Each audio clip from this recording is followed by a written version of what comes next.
I believe that it is crucial to use a solid method to teach the multiplication tables facts in primary school. We need to teach for understanding first, then memorization, and then build plenty of drill and practice to speed up recall, where recall of the table facts becomes automatic, becomes instant.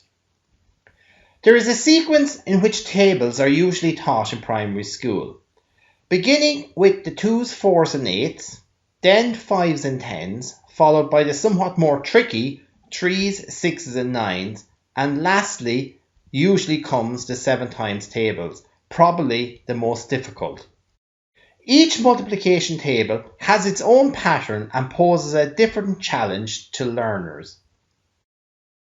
Why learn times tables? Well, knowing the times tables supports mathematical learning and understanding, not just in areas of number, but across measures, algebra, data handling, and shape and space.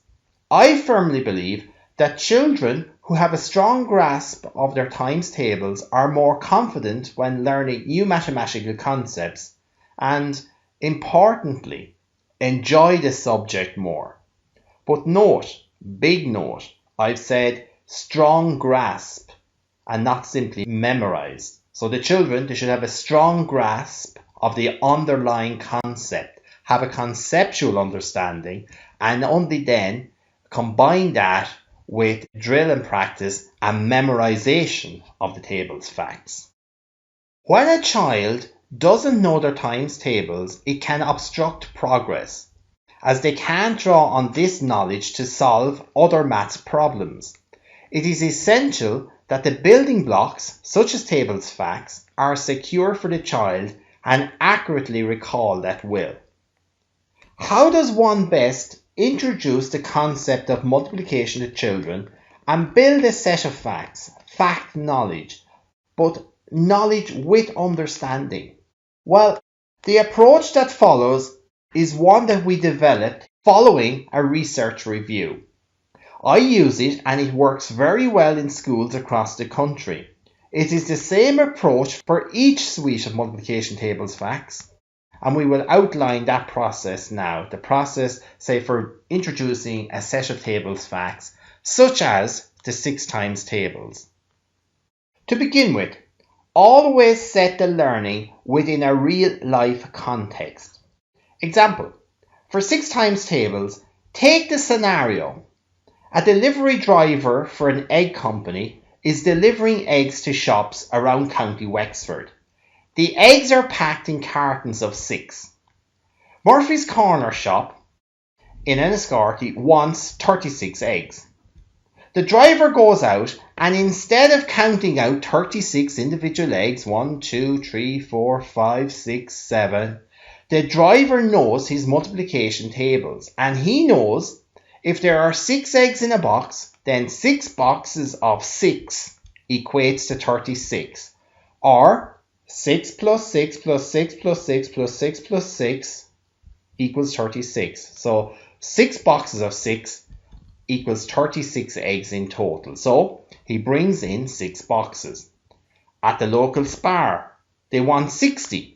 Again, he grabs out 10 boxes because he knows that 10 boxes of 6 makes a total of 60, or 10 sixes are 60. So, multiplication simply speeds up counting and, of course, egg delivery. In teaching a set of tables, use a multiplication square and counters to physically, visually, and concretely build the facts, example 6 times tables, or use a multiplication pegboard and a set of pegs, as I do. Perhaps distribute a pegboard and a little box of coloured pegs to each pair of students at each table. And the pegs come in 4 colours, red, yellow, green, blue. Oh, and there's white as well. Ask the children to place a set of 6 red pegs on the square in the first row. We have one group of 6 which makes 6. Draw the 6 red pegs on the whiteboard or blackboard and record 1x6 or one group of 6 equals 6 beside it. Ask the children to place a set of 6 blue pegs in the second row on the square underneath the red. We now have two groups of 6, which makes 12. Again, draw the 6 blue pegs on the whiteboard, blackboard, and record 2x6 or 2 groups of 6 equals 12 beside it.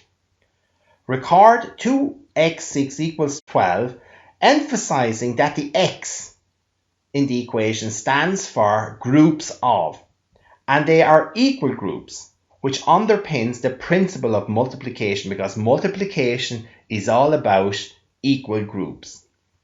Then ask the children to place a set of 6 yellow pegs in the square underneath the blue.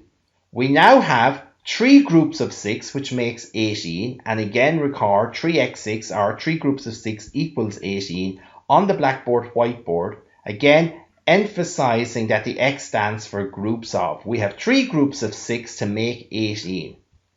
Also highlight that 3x6 or 3 groups of 6 is the same as 6 red pegs plus 6 blue pegs plus 6 yellow pegs. Repeated addition, 6 plus 6 plus 6 equals 3 groups of 6, which is equal to 18. We are now connecting multiplication to the idea of multiplication as repeated addition. As the children build their peg collections up to 10 groups of 6 or 10x6 equals 60, the teacher, that's you, is drawing and recording the collections on the blackboard from 1 times 6 to 10 times 6 equals 60.